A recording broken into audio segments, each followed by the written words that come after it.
বাংলাদেশ জাতীয়তাবাদী দল বিএনপির প্রতিষ্ঠাতা শহীদ প্রেসিডেন্ট জিয়াউর রহমান ও বেগম খালেদা জিয়ার ছোট ছেলে আরাফাত রহমান কোকোকে নিয়ে দেওয়া নিজের একটি বক্তব্য নিয়ে ফের দুঃখ প্রকাশ করেছেন আমির হামজা। তিনি জানিয়েছেন, আলোচিত এই বক্তব্যটি সাম্প্রতিক নয়, এটি 2023 সালের এবং সে সময় তিনি বিষয়টি নিয়ে অনুতাপ প্রকাশ করেছিলেন। শুক্রবার দিবাগত রাতে নিজের ভেরিফাইড ফেসবুক পেজে দেওয়া এক পোস্টে তিনি এসব কথা বলেন।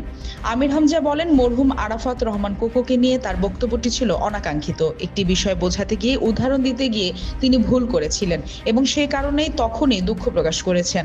এখন আবারও তিনি এই বক্তব্যের জন্য দুঃখ প্রকাশ করছেন। তবে একই সঙ্গে তিনি অভিযোগ করেন, কিছু ব্যক্তি রাজনৈতিক উদ্দেশ্যে পুরনো সেই বক্তব্যকে নতুন করে সামনে এনে নির্বাচনকালীন বক্তব্য হিসেবে প্রচারের চেষ্টা করছেন।